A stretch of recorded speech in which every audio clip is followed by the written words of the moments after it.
আপনারা তো জানেন যে 116 অনুচ্ছেদ নিয়ে যেই রায়টা হাইকোর্ট বিভাগ দিয়েছিলেন সেটার পূর্ণাঙ্গ লিখিত রায়টা গতকাল অ্যাভেলেবল করা হয়েছে সুপ্রিম কোর্টের ওয়েবসাইটে। তো আমরা আগে যেরকম বলেছিলাম যে এটা একটা খুবই গুরুত্বপূর্ণ রায়, এবং আমি আশা করব যে এই রায়টা আপিল বিভাগে বহাল থাকবে, এবং সেটা যদি থাকে তাহলে আমরা বলবো একটা ঐতিহাসিক অর্জন হয়েছে বাংলাদেশের জন্য। কারণ বাংলাদেশের মানুষের দীর্ঘদিনের আকাঙ্ক্ষা ছিল যে বিচার বিভাগ স্বাধীন হবে, হ্যাঁ, এবং এই বিচার বিভাগের স্বাধীনতার জন্যে অধস্তন আদালতের নিয়ন্ত্রণ সুপ্রিম কোর্টের কাছে থাকা অপরিহার্য, এবং আমাদের 72-এর সংবিধানে তাই ছিল।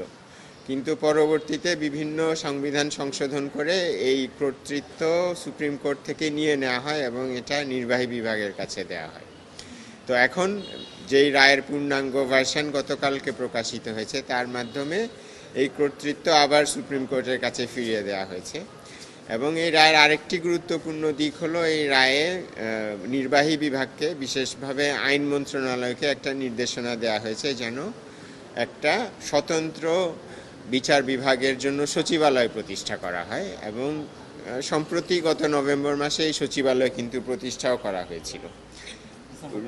হ্যাঁ, ডিসেম্বরের 11 তারিখে, দুঃখিত। আর রায়টা মৌখিকভাবে দেয়া হয়েছিল সেপ্টেম্বরের 2 তারিখে, আমার ভুল না হলে।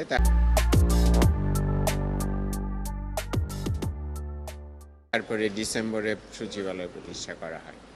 তো এটাও একটা গুরুত্বপূর্ণ দিক। এবং এই দুটো অংশ রায়ের আরও একটা অংশ আছে, সেটা হলো শৃঙ্খলা বিধিকে অসাংবিধানিক ঘোষণা করা হয়েছে। কিন্তু মূল গুরুত্বপূর্ণ অংশ আমি মনে করি এই দুটো, যে সুপ্রিম কোর্টের কাছে অধস্তন আদালতের কর্তৃত্ব ফিরিয়ে দেয়া এবং একটা পৃথক সচিবালয় প্রতিষ্ঠা করা। এবং এই দুটো অংশ আমি তো মনে করি খুবই ওতপ্রোতভাবে জড়িত। কারণ অধস্তন আদালতের উপর যদি সুপ্রিম কোর্টের নিয়ন্ত্রণ কার্যকর করতে হয় তাহলে তো তার একটা প্রশাসনিক প্রাতিষ্ঠানিক একটা ব্যবস্থা লাগবে।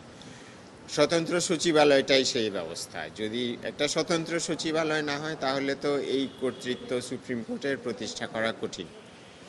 তো এটুকুই আমি বলবো। এবং এই রায়ে, এই মামলায় আমাকে মাননীয় আদালত অ্যামিকাস কিউরি হিসাবে নিয়োগ দিয়েছিলেন, সেজন্য আমি আদালতের কাছে কৃতজ্ঞ। এবং আমরা এই জিনিসগুলো আদালতের নজরে এনেছিলাম। তো রায়টা খুবই উল্লেখযোগ্য হয়েছে। এবং আরেকটা জিনিস আমি উল্লেখ করব যে রায়ে কিন্তু আমাদের দেশের রাজনৈতিক দলগুলোর যে ধারাবাহিক কমিটমেন্ট যে বিচার বিভাগকে স্বাধীন করা হবে সেটাও রায়ে এসছে। কারণ আমরা আমাদের সাবমিশনে আদালতের নজরে এনেছিলাম যে জুলাই সনদ, যেটা সব রাজনৈতিক দল স্বাক্ষর করেছে, সেখানে অধস্তন আদালতের নিয়ন্ত্রণ সুপ্রিম কোর্টের উপর দেওয়ার ব্যাপারে সব রাজনৈতিক দল কমিটমেন্ট করেছে। এবং আপনারা জানেন যে জুলাই সনদে অনেক দল নোট অফ ডিসেন্ট দিয়েছে, কিন্তু এই ব্যাপারে কোনো নোট অফ ডিসেন্ট ছিল না। এটা আমরা আদালতের নজরে এনেছিলাম এবং রায়ে আদালত এটা প্রতিফলন এসছে যে জুলাই সনদে এই বিষয়টা আছে এবং এই ব্যাপারে কোনো রাজনৈতিক দলের কোনো ভিন্ন মত ছিল না। তো আমি মনে করব এই কমিটমেন্টগুলো এখন রক্ষিত হবে, যাতে করে এই নিয়ন্ত্রণ সত্যিকারভাবে সুপ্রিম কোর্টের কাছে ফিরিয়ে দেওয়া হয় এবং একটা সচিবালয় যেটা অলরেডি তার কার্যক্রম শুরু করেছে, এটার কার্যক্রম যাতে চলমান থাকে।